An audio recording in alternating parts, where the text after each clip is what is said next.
Learning and teaching में अभी तक आप सभी इंडिविजुअल डिफरेंसेस के बारे में जान चुके होंगे कि इंडिविजुअल डिफरेंसेस होता क्या है।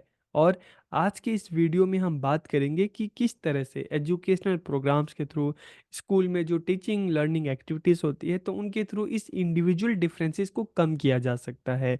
तो वीडियो को आखिरी तक देखिए और वीडियो कैसा लगा कमेंट करके ज़रूर बताइए। तो वीडियो को हम शुरू करते हैं और देखिए सबसे पहला अगर हम बात करें कि किस तरह से इंडिविजुअल डिफरेंसेस को कम किया जा सकता है, तो जो क्लासरूम की अगर बात करें तो the size of the class should be small, कि कक्षा का आकार छोटा होना चाहिए। क्यों छोटा होना चाहिए?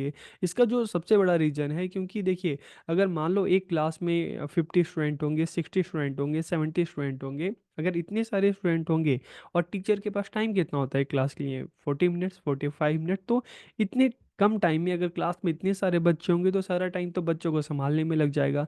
तो फिर टीचर को टाइम कब मिलेगा बच्चों को जानने का, समझने का, बच्चे का क्या इंटरेस्ट है, बच्चे की क्या नीड है, बच्चे की क्या प्रॉब्लम है। और जब टाइम ही नहीं मिलेगा तो फिर बच्चों की नीड के हिसाब से, उनके इंटरेस्ट के हिसाब से ना अलग अलग मेथड्स यूज किए जा सकते हैं, ठीक है, ना बच्चों की प्रॉब्लम सॉल्व की जा सकती है, ना उनको ठीक से गाइड किया जा सकता है। तो इसलिए अगर क्लास का जो साइज़ है छोटा होगा, क्लास में बच्चे कम होंगे, 30-35 ऐसे बच्चे होंगे, तो अगर क्लास का साइज़ कम होगा तो फिर टीचर को हेल्प मिलेगी बच्चों को जानने में, समझने में, बच्चे का इंटरेस्ट क्या है, तो इन चीज़ों में टीचर को हेल्प मिलेगी। तो इससे टीचर और बच्चों के बीच में एक अच्छी बॉन्डिंग होगी। टीचर बच्चों के बारे में अच्छे से जान सकेंगे, समझ सकेंगे और फिर उनकी नीड को ध्यान में रखकर, उनके इंटरेस्ट को ध्यान में रखकर भी बच्चों को गाइड कर सकेंगे, उनको एजुकेशनल एक्सपीरियंसेस दे सकेंगे, अलग अलग मेथड्स के थ्रू उनको पढ़ा सकेंगे। इसके अलावा the teacher should divide the class appropriately, keeping in mind the difference in age, interest and qualities of the student. कि शिक्षक को क्या करना चाहिए, विद्यार्थी की जो उम्र है, ठीक है, उनकी जो एज है, उनकी जो इंटरेस्ट है, उनकी जो क्वालिटीज है, गुण है, ठीक है, तो इन चीज़ों को ध्यान में रखकर ही क्लास को क्या करना चाहिए, कैटेगराइज करना चाहिए, ठीक है। और फिर बच्चों को एजुकेशनल एक्सपीरियंसेस दी जाने चाहिए, बच्चों की क्या नीड है, उनकी क्या इंटरेस्ट है, बच्चे में क्या क्वालिटी है, इन चीज़ों को ध्यान में रखकर क्लास में अलग अलग ग्रुप बनाने चाहिए या अलग अलग क्लास बना देनी चाहिए। और बच्चों की नीड के हिसाब से उनको अलग अलग मेथड्स के थ्रू अलग अलग जो कंटेंट है उनको पढ़ाना चाहिए, बताना चाहिए, अलग अलग एक्टिविटीज़ करानी चाहिए। इसके अलावा the curriculum should be design according to the interest, aptitude and needs of the student. की पाठ्यक्रम की बात करें, करिकुलम की बात करें, तो विद्यार्थियों की रुचि, योग्यता, आवश्यकताओं के अनुसार उसको डिज़ाइन किया जाना चाहिए और फ्लेक्सिबल होना चाहिए। क्यों फ्लेक्सिबल होना चाहिए? क्योंकि टाइम टू टाइम बच्चों की नीड को ध्यान में रखकर, उनके इंटरेस्ट को ध्यान में रखकर उसको मॉडिफाई किया जाता रहे, ठीक है। तो इसलिए इसको फ्लेक्सिबल होना चाहिए ताकि इसमें आगे चलकर जो भी मॉडिफिकेशन हो उसके चांसेस रहें। The curriculum should cover large number of subject. कि पाठ्यक्रम में बड़ी संख्या में विषयों को शामिल किया जाना चाहिए। इसका क्या फ़ायदा है? इससे प्रत्येक बच्चे को उसकी रुचि, आवश्यकता और क्षमता के अनुसार शिक्षा मिल सकेगी। जितने ज़्यादा सब्जेक्ट होंगे उतने बच्चों के पास ज़्यादा ऑप्शन होंगे और फिर बच्चा अपनी नीड के हिसाब से, अपने इंटरेस्ट के हिसाब से अलग अलग जो सब्जेक्ट है उसको आउट कर सकता है, चीज़ों को पढ़ सकता है, समझ सकता है।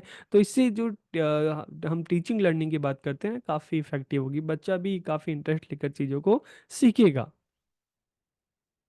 शिक्षक को रुचि, आवश्यकता आदि से संबंधित व्यक्तिगत विभिन्नताओं को ध्यान में रखते हुए विभिन्न प्रकार की जो शिक्षण विधियां हैं उसको अपनानी चाहिए। तो देखिए सिर्फ एक टीचिंग मेथड से आप सभी बच्चों को अच्छे से नहीं समझा सकते। एक क्लास है, इंडिविजुअल डिफरेंसेस है, हर बच्चे की अपनी नीड है, अपना इंटरेस्ट है।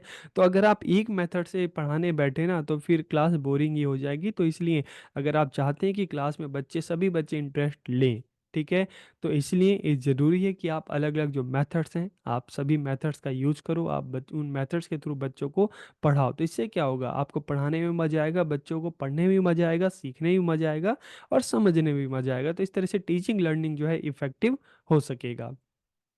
इसके अलावा शिक्षक को विद्यार्थियों की व्यक्तिगत विभिन्नताओं को ध्यान में रखते हुए उन्हें शैक्षिक मार्गदर्शन, या आप कह सकते हो कि उनको एजुकेशनल गाइडेंस देना चाहिए, ठीक है। बच्चे की क्या नीड है, बच्चे की क्या ज़रूरत है, बच्चे की क्या समस्या है, इन चीज़ को ध्यान में रखते हुए उनको टाइम टाइम जो गाइडेंस देना चाहिए। इसके अलावा वोकेशनल गाइडेंस, एजुकेशनल गाइडेंस, जो एजुकेशनल जो भी बच्चे की प्रॉब्लम है, ठीक है, उसको रिगार्डिंग दिया जाता है। और जब वोकेशनल गाइडेंस की बात करते हैं तो मतलब मतलब जॉब ओरिएंटेड, ठीक है, कि बच्चा किस फील्ड में अच्छा है, किस फील्ड में बच्चा आगे बढ़ सकता है, किस फील्ड में बच्चा अपना करियर बना सकता है। तो इन चीज़ को ध्यान में रखकर उसको वोकेशनल गाइडेंस भी दिया जाना चाहिए। तो keeping in mind individual differences, teacher should provide appropriate vocational guidance to the student, ताकि बच्चा एक पर्टिकुलर फील्ड में अपने करियर को बना सके, उस फील्ड में बच्चा आगे बढ़ सके। इसके अलावा विद्यार्थियों की रुचियों को ध्यान में रखकर विभिन्न गतिविधियों का आयोजन किया जाना चाहिए कि बच्चे की क्या नीड है, बच्चे की क्या इंटरेस्ट है। तो इन चीज़ों को ध्यान में रखकर अलग अलग जो है एक्टिविटीज़ है, चाहे आप नुक्कड़ नाटक कह लो, चाहे आप म्यूजिक है, डांस है, स्पोर्ट्स एक्टिविटी है, तो इस तरह से अलग अलग एक्टिविटीज़ हैं, इनका आयोजन करते रहना चाहिए। और इसके अलावा विद्यार्थियों की रुचि और आवश्यकताओं को ध्यान में रखते हुए विभिन्न शिक्षण सामग्री, हम बात करें टीचिंग एड्स की बात करें, टीचिंग मटेरियल की बात करें, उनका प्रयोग करते रहना चाहिए। तो टीचिंग मटेरियल भी जो आप यूज़ करते हैं ना, उसको भी बदल बदल के यूज करना चाहिए, ठीक है। तो इससे क्या होगा कि बच्चों को पढ़ने में मज़ा आएगा और सभी बच्चों को क्लास में, जो सभी बच्चे हों क्लास में इंटरेस्ट लेंगे, ठीक है। तो ये कुछ तरीके हैं जिनसे इंडिविजुअल जो डिफरेंसेस है, ठीक है, उसको कम किया जा सकता है।